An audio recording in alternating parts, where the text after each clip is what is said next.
Hey everybody, this is Dr. Jeff Dolgus from Buffalo TMJ, and today I want to teach you TMJ Tai Chi.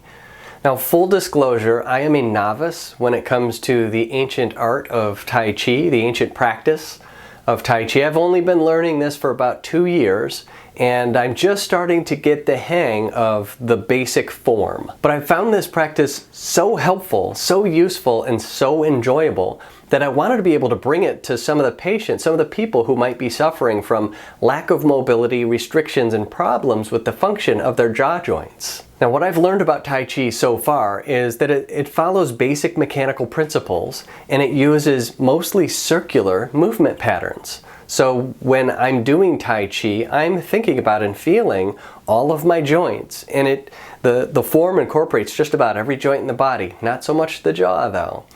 But as you go through the form, you're moving all of the joints of your body in a circular way throughout their range of motion in order to encourage flow, movement, and not just movement of the body parts, but movement of the fluids of the body, the soft tissues of the body, and perhaps even the subtle energy that's constantly flowing through us as well. So if I try to apply these basic principles to the jaw, we could see that the jaw basically goes through 3 directions of movement. You can open and close, you can move your jaw side to side, and you can also move your jaw forward and back. But if we think about incorporating a circular or a rounded movement pattern with the jaw, we could see that that's basically what we do functionally. The primary function for the jaw is to chew food. And what you'll notice if you observe your own or other people's chewing patterns, that number one, everybody's got kind of a unique way to make those big pieces of food into little pieces of food, but there's always a circular pattern happening there. Now, I spent many years tracking people's jaw movements electronically and looking at these patterns on readouts on the computer, which really were difficult to interpret or understand for patients. And in the end, I didn't find them to be terribly useful diagnostically or therapeutically. But it helped me learn a lot about how jaw movements work and what happens when they become dysfunctional. So in a normal chewing pattern, what we tend to do is we tend to put food in our mouth, and then we'll move the jaw down in order to open, and then toward the side where the food is, and then in a rounded way close and press the teeth together to squeeze the food. And then do that open to the side, close again, and it's this circular pattern. So if I'm chewing on the right side, my jaw tends to go down, over, and up, down, over, and up, like this. If I'm chewing on my left side, same thing, down, over, up, down, over, up.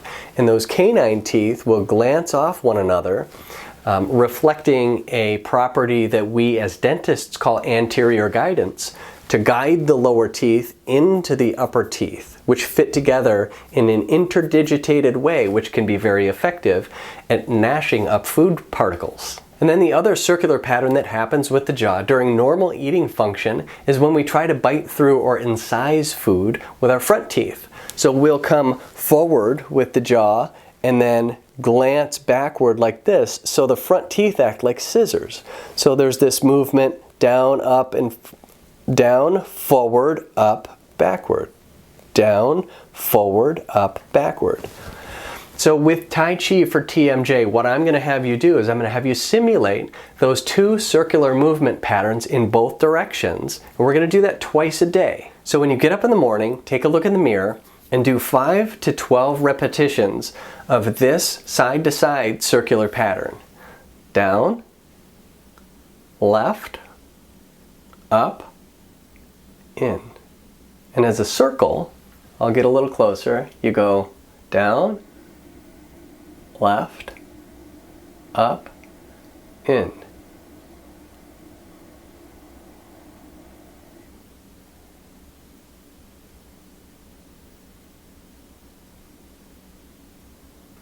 That was 5 repetitions. I would recommend that you do 5 to 12 repetitions. The way it looks on the other side.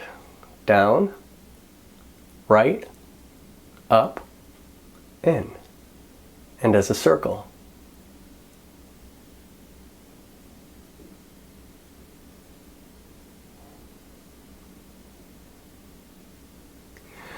Now you can see that my movements aren't entirely smooth. I just came up with this pretty recently, and I personally haven't practiced it for a long period of time yet. But I know through my other practices with Tai Chi that those movement patterns tend to smooth themselves out as you practice those movements in repetition day after day after day. What I also know is that you don't have to move in big giant movements. So we don't have to move through the entire range of motion. And the purpose here isn't to stretch things out or push your body to the limit. The purpose is to get things moving. Over time, if you practice this on a daily basis, I think what you're going to find is that your movement patterns and your range of motion is going to naturally increase and improve. And everything is going to tend to get a little better over time, because those motions now will be more coordinated, and your brain and your muscles and your bones and the soft tissues in between and the teeth themselves will be able to move in a more coordinated way. So the other movement that I'm going to have you do is the forward and back movement. And the way we're going to do this, I'll move to the side here.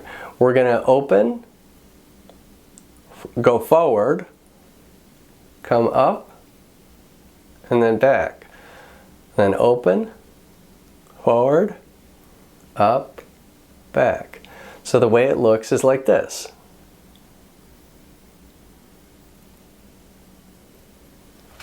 I'll get a little closer.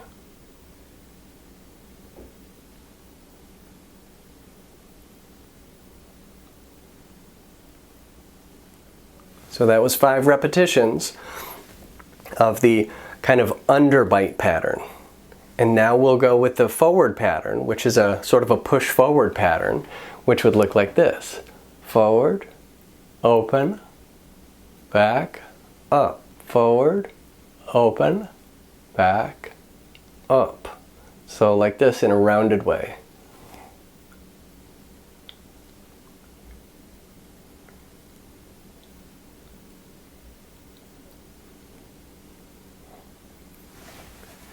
Now I have my finger on my chin as I'm doing these things just as a guidance tool. I'm not putting any pressure on my jaw, and I'll share with you that when I do that, my jaw joints will make little soft clicking sounds. You might find that your jaw joints make other types of noises. The noises are okay. And even though it's not my goal most of the time to reduce noises in joints, that does tend to happen over time as the muscles and the nervous system become more coordinated in moving the physical structures. So try these exercises twice a day, 5 to 12 repetitions in each direction. So you've got 4 different directions. Do it once in the morning, once in the evening. Go slow. Don't try to create big movements. Take it nice and easy and stay within your body's limitations. The goal here is to begin to promote smooth movement of your joint structures and coordinated action within the muscles and the nervous system. I hope you find these exercises helpful. I'm looking forward to hearing some feedback. If you like this video and you'd like to see more like this, please hit like and subscribe. This is Dr. Jeff Dolgus, and I'll see you next time.